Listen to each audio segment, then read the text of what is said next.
සුබ දවසක් වේවා ඔයාලා හැමෝටම. අද මම කතා කරන්න බලාපොරොත්තු වෙන මාතෘකාව හැමදාම ඔයාලා විශේෂයෙන්ම දෙමව්පියෝ හපු මාතෘකාව. සමහර වැඩිහිටියෝ තමන් ගැන හොයද්දී හපු මාතෘකාවක්. ඒක තමයි ළමා කාලයේ ඇතිවෙන childhood trauma එක. නැත්නම් ළමා කාලයේ ඇතිවෙන වේදනා අති විශාල වේදනාත්මක අත්දැකීමක් නිසා එක් පුද්ගලයා වයසින් වැඩිහිටියෙක් වෙද්දී එයා ඇබ්බැහිකම් වලට යොමු වෙනවද කියන එක. සරලවම කිව්වොත් උත්තරේ ඔව්. ඉතින් මේ ගැන තවදුරටත් දැනගන්න ටිකටම වීඩියෝ එකේ රැඳිලා ඉන්න. ඒ වගේම වෙනදා වගේම මට subscribe කරන්නත් ඔයාගේ යාළුවන්ට අඳුරන අයට share කරන්නත් අමතක කරන්න එපා. addiction වලට යොමු වෙච්ච පුද්ගලයන්ගෙන් 78%ක්ම පරීක්ෂණවලදී ප්‍රකාශ කරලා තියෙනවා එයාලා ජීවිතේ එක වතාවක් හරි ඒ වගේ දරුණු childhood trauma එකකට ලක් වුණා කියලා. ඉතින් ඔයාලට තේරෙනවා ඇති මේක කොච්චර බරපතල කාරණයක්ද කියලා. ඉතින් මේ ගැන දැනගන්න කලින් ඔබ දැනගන්න ඕනේ childhood trauma එකක් කියන්නේ මොකක්ද කියලා. childhood trauma එකක් කියන්නේ ළමා කාලයේදී සිදුවන දැඩි මානසික කම්පනයක් කියන්නේ ළමයිගේ චිත්ත වේගය යහපැවැත්මට අහිතකර ලෙස බලපාන බියජනක අත්දැකීමකට මුහුණ දෙන එක. ඉතින් මේ ආකාරයේ childhood trauma මොනවද? පළවෙනි එක තමයි physically abuse වෙන එක. ඒ කියන්නේ ශාරීරිකව අපයෝජනය වෙන එක. මෙතෙන්දී අදහස් කරන්නේ ළමයාට සමහර අය ගහනවා දරුණු විදියට ශාරීරිකව වේදනා දෙනවා. ඊළඟට මානසිකව අපයෝජනයට ලක් කිරීම. ඒ ළමයාගේ මොනවා හරි දක්ෂකමක් හරි අදක්ෂකමක් හරි හැකියාවක් හරි නොහැකියාවක් හරි පිළිබඳව එයාව අපහසුතාවයට ලක් කරන එක. සමහර විට ඔබ නොහිතන පුංචි දෙයක් තව කෙනෙක් එක්ක කරන පුංචි සංසන්දනයක් එයාගේ ජීවිත කාලය පුරාම එයාට අනාරක්ෂිත බව දැනෙන childhood trauma එකක් බවට පත් කරන්න පුළුවන්. ඊළඟට ලිංගික අපයෝජනය. ඔබ දන්නවා ලිංගික අපයෝජනයට ලක් වෙච්ච පුද්ගලයන් ජීවිතේ ඉදිරියේදී ඇබ්බැහිකම් වලට විතරක් නෙවෙයි සමහර වෙලාවට විශාල අපරාධ වලට පවා යොමු වෙනවා. මට ඇත්තටම මේ වෙලාවේදී මතක් වෙනවා ඒ විදිහේ ලෝකෙ හිටපු කාන්තාවන්ව දූෂණය කරන ළමා අපයෝජනයන් සිදු කරන පුද්ගලයෙක් හිටියා. මට මතක විදිහට ආජන්ටිනාව හරහා තමයි ගමන් කරපු මාර්ගයක් තිබුණේ. මේ මාර්ගයේ විශාල වශයෙන් ළමයි අතුරුදහන් වෙනවා, ගෑනු ළමයි. පස්සේ හොයලා බලද්දී මෙයාව අත්අඩංගුවට ගන්නවා මේ පුද්ගලයා අවසානයේදී කියනවා මම ළමයෙක් විදියට මම ශාරීරික අපයෝජනයට ලිංගික අපයෝජනයට ලක් වුණා. ඒ වෙලාවේ මං ගැන කවුරුත් මේ විදියට හිතුවේ නැහැ කියලා. ඉතින් මේ වගේ දේවල් ඇබ්බැහිවීම අපරාධ දක්වා යොමු වෙන්න පුළුවන්. ඉතින් ළමයෙක් විදියට මේ වගේ අත්දැකීම් වලට යොමු වෙනකොට ඒක එයාට දරුණු කාලයක්. මොකද එයා දන්නේ නැහැ ජීවිතේ දේවල් මැනේජ් කරගන්න, පාලනය කරගන්න, ඒවට මුහුණ දෙන්න, වගේම විසඳුම් හොයාගන්න. ඉතින් ඔබ කියාවේ මේ වෙලාවේ හරි එයා ළමෙක් විදියටයි එහෙම උනේ. එයාට වැඩිහිටියෙක් උනායින් පස්සේ ඒක කරගන්න පුළුවන් කියලා. නැහැ. බැහැ. පැහැදිලිවම මේ අත්දැකීම් එක්ක ගොඩනැගෙන වැඩිහිටියෙකුට එයාට එයාගේ ජීවිතේ ඒ විදියට මැනේජ් කරගැනීමේ හැකියාව ලැබෙන්නේ නැහැ. ඉතින් මේක ඊටමත් බරපතල තත්ත්වයක්. ඔබ අවට සිටින ඔබ මිනිස්සුන්ගේ අතීතය දන්නේ නැහැ. එයාලගේ ජීවිතේ සිද්ධ වෙච්ච අත්දැකීම්, මුහුණ දුන්නු අත්දැකීම් ඔබ දන්නේ නැහැ. ඉතින් ඒ වගේ පුද්ගලයන්ට ජීවිතේ දේවල් වලදී ඔබ දොස් නගනවා වෙන්න පුළුවන්.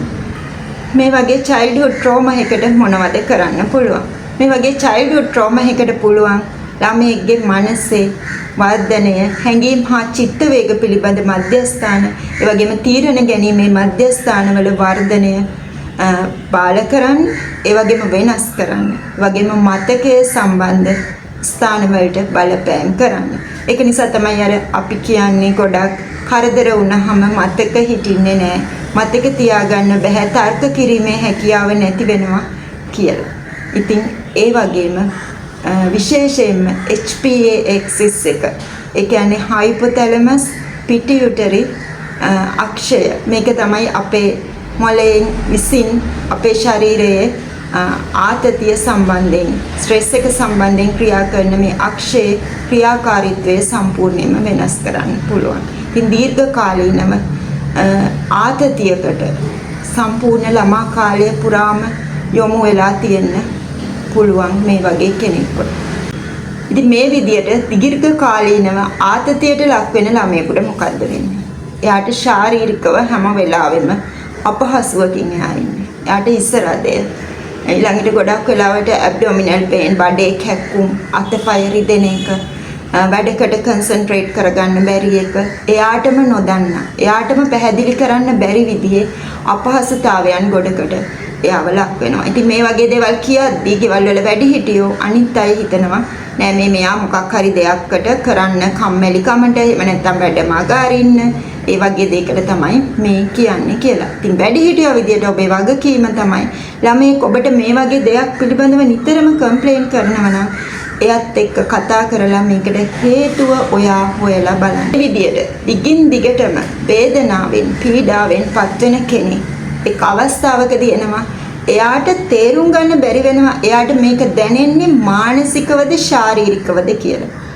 ඒ වගේම මේකට හේතුව මොකද්ද? මේ ජීවිතේ කියන්නේ ලස්සන දෙයක් කියන එක යාට අවබෝධ කරගන්න බැරි වෙනවා. එයා දිගටම හිතන්නේ ජීවිතය කියන්නේ මෙහෙම කරදරකාරී දෙයක් කියලා. එතකොට එයාමපත් වෙනවා තත්යකට මට මොකද්ද වෙලා තියෙන්නේ මේ මොකද්ද Tamange අවට සිදු වෙන්නේ කියන එකවත් තේරුම් ගන්න බැරි තත්යකට. අර අපි කියන්නේ නිකන් හීනෙක ජීවත් වෙනවා වගේ තත්යකට. ඉතින් ඒ වගේ කෙනෙක් මේ තියෙන අපහසුවෙන් ගැලවෙන්න එයා පහසු දෙයක් වෙනුවෙන් යොමු වෙන්න උත්සාහ කරනවා. ඉතින් මෙතෙන්දී ගොඩාක් දුරට ඒ සඳහා එයා හොයාගන්න දේවල් වලින් එකක් තමයි එක්ක මත්ද්‍රව්‍ය. එහෙම නැත්නම් වෙනත් ඇබ්බැහිකාරක. ඒ වගේම අමතක කරන්න එපා එදා යුගයේ අය වගේ නෙවෙයි අද යුගයේ ළමයින්ට යොමු වෙන්න ඉතාමත් පහසු දෙයක් අපේ අතේ තියෙනවා. ඒ තමයි ඉලෙක්ට්‍රොනික ඩිවයිසස්. ඉතින් එයාලා ඒකට ඇබ්බැහි වෙන්න පටන් ගන්නවා. එතකොට එයා ඒ ලෝකෙ තුල ඉඳෙද්දි එයාට මේ භෞතික ලෝකේ සැබෑ ලෝකේ එයා ජීවත් වෙන ලෝකේ තියෙන අපහසුව දැනෙන එක එයාට නැති වෙන්න පටන් ගන්නවා. පහසුවක් වෙන්න ගන්නවා. ඉතින් මේ ටික ඇති වෙන්න එයාට කෘත්‍රිමව ලබා ගන්න සබ්ස්ටැන්සස් නිසා එයාගේ බ්‍රේන් එකේ ඇති වෙන වෙනස්කම්. නමුත් එයා ඒක දන්නේ නැහැ. ඒ නිසා එයා දිගින් දිගටම ඇබ්බැහි වීමේ උගුලට ලක් වෙනවා. ඉතින් මේ ඇබ්බැහි වීමේ උගුලෙන් ගැලවෙන්න නම් එයාටම තේරුම් ගන්න සිද්ධ වෙනවා එයා ඇබ්බැහි වීමේ උගුලට ලක් වෙලා ඉන්න බව. ඉතින් දැන් මේ වගේ ඇබ්බැහි කම් වලට යොමු වෙලා ඉන්න ඔබේ දරුවෙක්, ඔබේ ආදරණීයෙක්, ඔබේ යහළුවෙක්, ඔබේ පවුලේ කෙනෙක් දැක්කම ඔබ තේරුම් ගන්න උත්සාහ කරන්න 80%ක් විතරම මේකට හේතුව එයාගේ ඇබ්බැහිකම නෙවෙයි, ඇබ්බැහිකම පිටුපස තියෙන සංවේදී කතාව. ඉතින් මේ ඇබ්බැහිකමින් එයාව ගලව ගන්න නම් එයාට ඔබ එයා ඇතුළෙම තියෙන මේ සංවේදී කතාව හඳුනා ගන්න උදව් කරන්න ඕනේ. වේදනාව හඳුනා ගන්න උදව් කරන්න ඕනේ. ඔබ ඇබ්බැහිකම් වලට ලක් වෙලා ඉන්න පුද්ගලයෙක් නම්, ඔබ මෙවැනි අත්දැකීමකින් ඉන්න පුද්ගලයෙක් නම් ඔබ මුලින්ම ගැලවෙන්න කරන්න ඕන දේ තමයි තමන් මුහුණ දුන්නු මේ වේදනාත්මක අත්දැකීම සහ ඒ නිසා තමන් මේ තත්ත්වයට පත් වෙලා ඉන්න බව අවබෝධ කරගෙන ඒ සඳහා විසඳුම් සොයා ගැනීමට කටයුතු කරන එක. එතකොට ඔයා දිගින් දිගටම පැටලෙන අර ඇබ්බැහිකාරක එහෙම නැත්නම් ඇඩික්ටිව් ට්‍රැප් එකෙන් ඔයාට ගැලවෙන්න අවස්ථාව උදා කරගන්න පුළුවන්. ඉතින් දෙමව්පියනි, වැඩිහිටියනි, ඒ වගේම තමන් අවට පුද්ගලයන් ගැන සංවේදී සියලුම දෙනාගෙන් මං ඉල්ලනවා අනිත් අයගේ ඇබ්බැහිකම්, චරිතවල සිදුවන වෙනස්කම් ඒවට හේතුව ඒ වෙලාවෙම සිද්ධ වෙච්ච දෙයක් නොවෙන්න පුළුවන්. එයාගේ ළමා කාලේ එයා මුහුණ දුන් බරපතල ඒ අත්දැකීමක ප්‍රතිඵලයක් වෙන්න පුළුවන්. ඉතින් ඔබට පුළුවන් ඒ වගේ අයට උදව් කරන්න. ඒ ඇබ්බැහිකමින් ගොඩ එන්න එයාට හේතුව හොයාගන්න උදව් කරන්න. මොකද නිවැරදි විසඳුම ලැබෙන්නේ නිවැරදි හේතුව සොයාගෙන නිවැරදි හේතුවට විසඳුම් සොයීම තුළ. ඉතින් මං හිතනවා අද මේ වීඩියෝව ඔයාගේ ජීවිතේ අනිත් අය දිහා බලන විදියත් ඇබ්බැහි වෙලා ඉන්න, ඇබ්බැහි කාරක වලට යොමු වෙලා ඉන්න ඔබේම පුද්ගලයන් දිහා බලන විදියත් වෙනස් කරන්න හේතු වෙන්න ඇති.